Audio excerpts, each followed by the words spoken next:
Hi, I'm pretty sick, but that didn't stop me from shopping a little bit. I needed to just get some fresh air, get out of the house, so I wanted to give you guys a Michaels haul. My dad gave me some money for Christmas, so I went ahead and went to Michaels. I'm pretty excited, so I wanted to show you what I got. I'm gonna keep doing this for the rest of my life because I noticed a lot of the paint at Michaels was on sale, and so I just kind of went for it. Like these small tubes were, let me see, $3, and the big tubes were $7. So I got, let me just take everything out so that the noise of the bag isn't too annoying. I got a light pink. I'm sort of a believer that when it comes to materials, you don't really need to spend too much. And I do still kind of feel like I'm still learning and playing around with paint, so I don't like to get the most expensive options just yet. I do have some expensive paint already that I'm still using, like the Winsor & Newton. For example, a lot of my paints are Artist Loft from Michaels, but like I do have, you know, some Winsor & Newton. I almost bought another white, but I kind of want to wait because I still have a lot in here. And like this is a blush. So like specialty colors and like, you know, when I feel like treating myself really is when I'll spend. Like the Urtech brand as well is kind of pricey, so yeah, I just, you know, I sort of just want to like save money where I can. This is already an expensive hobby, and you know, I've sold some prints here and there, but you know, I'm still learning, still starting out. So I picked up a 2-ounce light pink, a Viridian, and a cobalt blue hue. I'm so excited. This color is beautiful. And then I got a permanent green light and a Payne's gray, which is kind of confusing because the tube looks black, but I guess now that I'm home, I can open it and see what it looks like. Oh yeah, that's gray. Okay, cool. I would have taken like a thumbnail with the bag, but it's broken. So yeah. Don't mind the Mickey sweater. It's one of my painting sweaters. So yeah, I got a Payne's gray in the 2 fluid ounce. And then I got yellow ochre, another burnt umber because I use this a lot, and sap green. I did pick up a stand oil, which I've never used before, but this one says it's a thickened version of our refined linseed oil. Stand oil makes oil colors more fluid, slows drying time, and increases the gloss. Use sparingly. Mix with an equal amount of Gamsol to create a traditional slow drying and high viscosity painting medium. So I do have Gamsol, which is basically just the mineral spirit. I do have that, and I'm gonna try that out.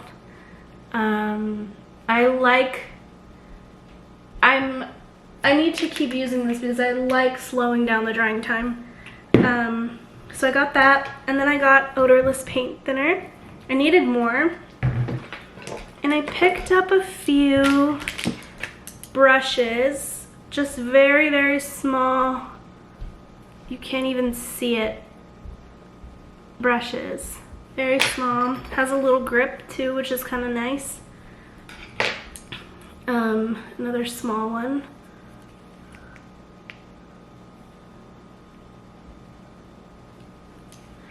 A fan brush, which I'm gonna have to figure out how to take this off.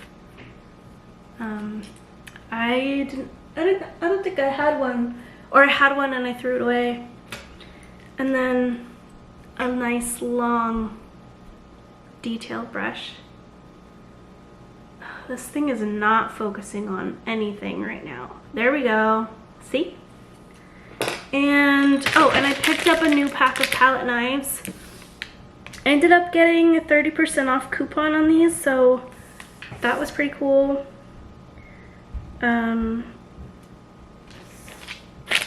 need new ones. I mean, mine are fine. They're really, really dirty. I need to clean them, do like a deep clean. But they're also not sharp enough. And because I need more, I might as well just get them. Oh my god, I'm so excited. So yeah, that was everything I got at Michael's. I'm gonna get started on another painting. I wanted to do a landscape. I might watch like a few, maybe some Bob Ross videos. I kind of want to, this is the size of canvas that I'm working with, and I want to put this on my, on the wall, like in front of my treadmill, so that I have like a pretty painting to look at. And I'm kind of going with like things and this feeling of like what reminds me of my wife, and so I'm kind of painting off the vibes of what it feels like to be in love, to feel calm, to feel stable, and what that looks like in a visual representation of walking in the woods. So yeah, that's what I'm gonna paint.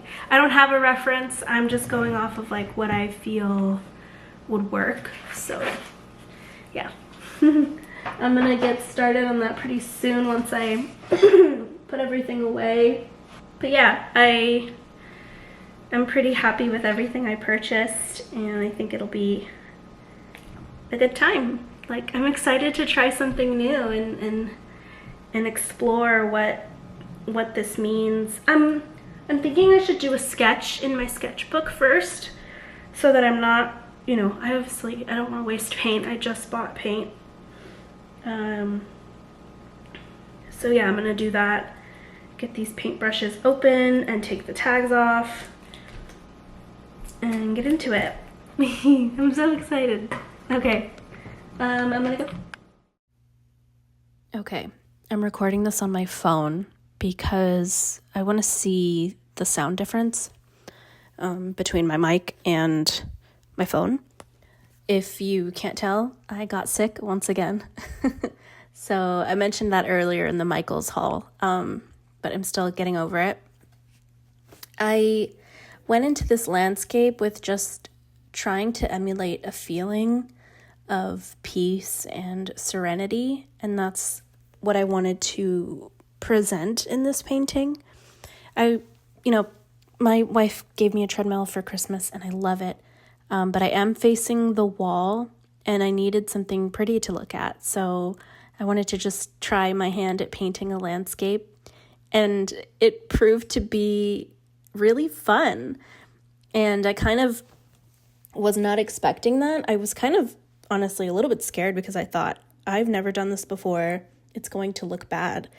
But then it didn't. And I was really surprised. I did look up a few videos, but honestly, like, I just skimmed through them, maybe watched like 30 seconds and then kind of got the gist of it. I don't think that it's a perfect example of depth or anything. I did try to make sure that the lighting made sense with like the moon and it not being too dark. So yeah, I think I did a good job. I'm really proud of it, and I'm excited. I kind of think I want to do another one. It was fun to just turn off my brain and paint with just thinking of a place and not necessarily a person's face or likeness, making sure that I'm conveying an emotion. This felt more like, what is the landscape giving me? And I really appreciated that. So I'm going to try this again and see what happens. If you can hear the dog barking in the back, I apologize. There's this dog in our complex that I think is being left out like 24/7 on the patio. There he goes, barking again. And it's just really sad because it's starting to get colder. But because of the way that the placement is of this courtyard, his bark echoes and everybody can hear it. So yeah, I apologize if that's annoying. It's very annoying to me and it's really, really sad.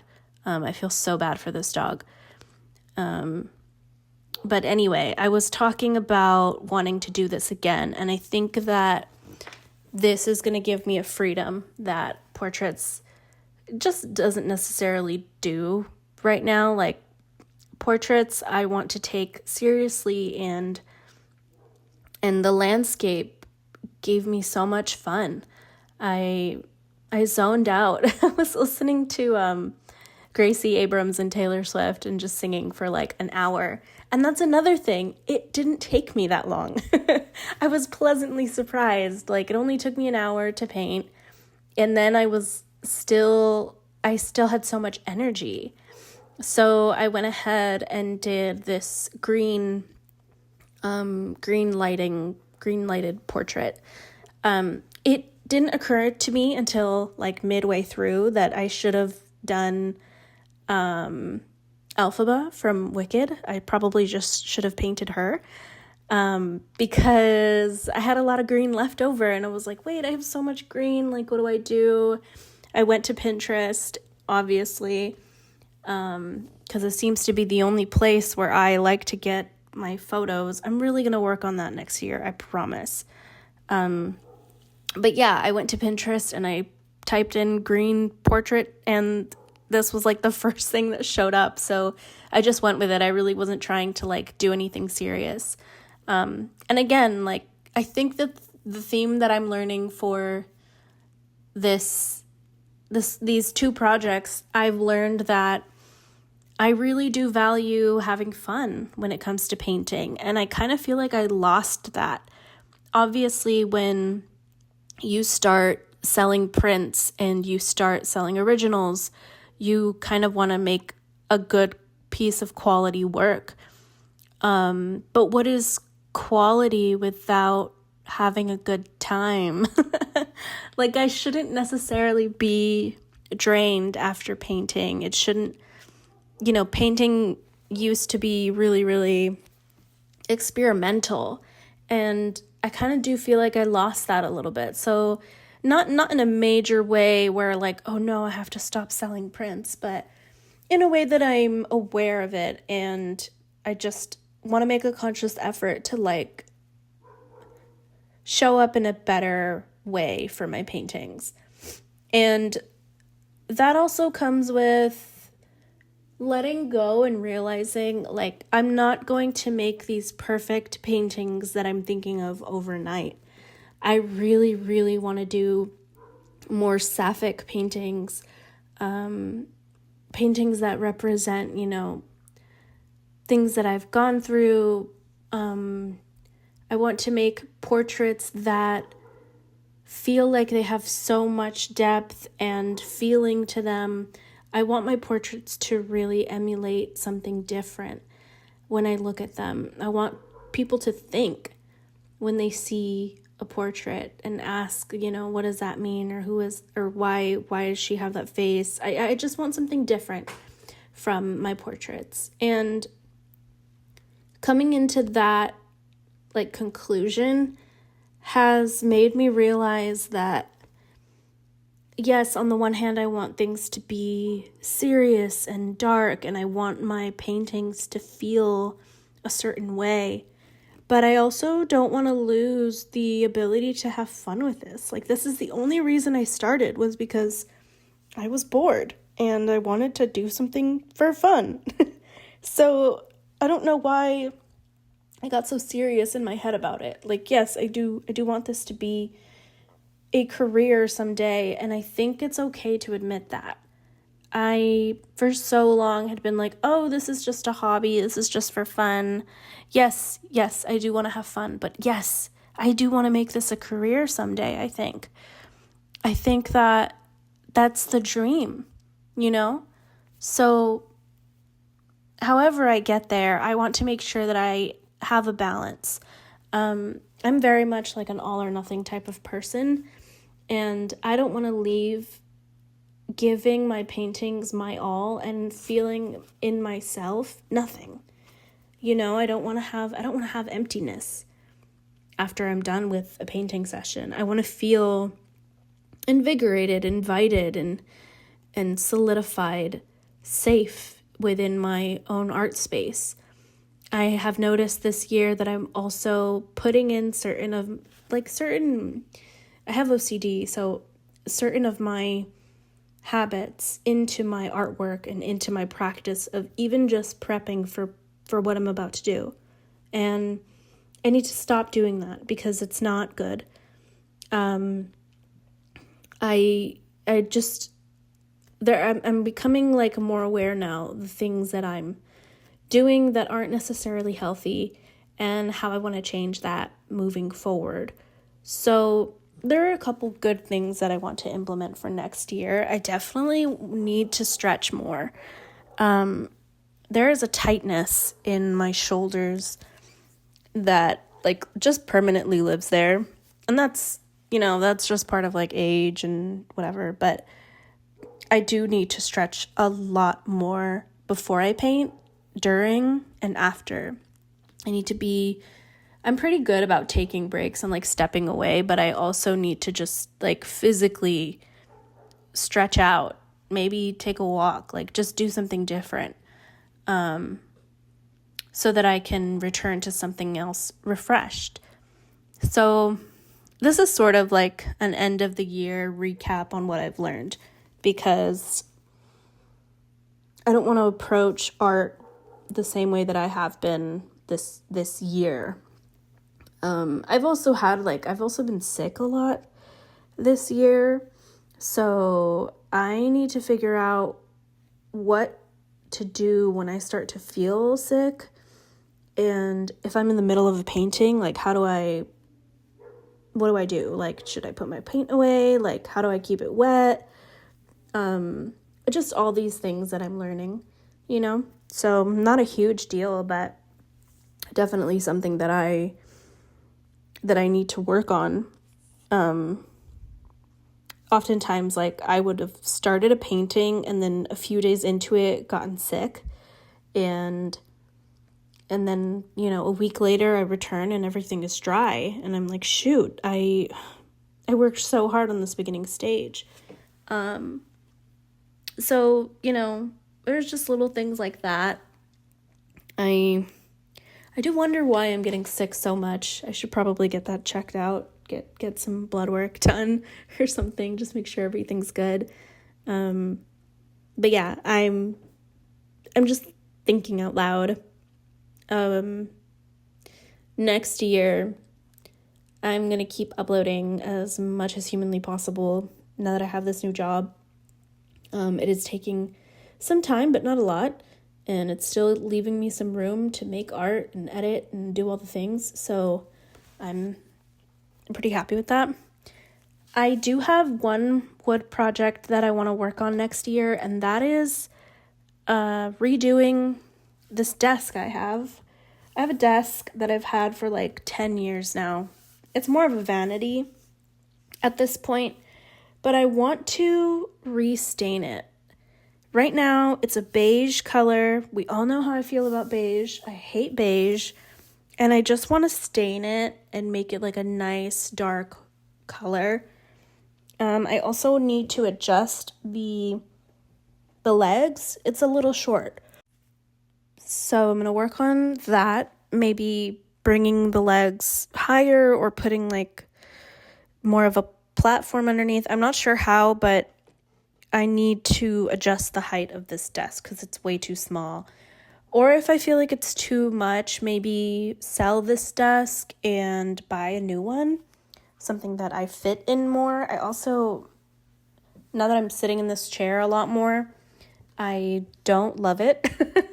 It's a little too small, and I'm going to be on the hunt for either like just redoing this desk and seeing what the height ends up being, or getting rid of this chair, because I do have my black chair that I bought for art, but I'm not necessarily using it right now because my art area is kind of small and I am using one of the extra dining chairs. So yeah, just sort of need to like play around with the space that I have. So that's sort of the two projects that I'm looking forward to next year as far as like woodworking goes. I will run out of canvases at some point, so I'm going to make more. And I have a few like art prints that I need to frame, so maybe make some frames for myself. Other than that, like my goals for next year are to continue growing this channel. I reached 111 subscribers, which is very, very cool, and I was not expecting that.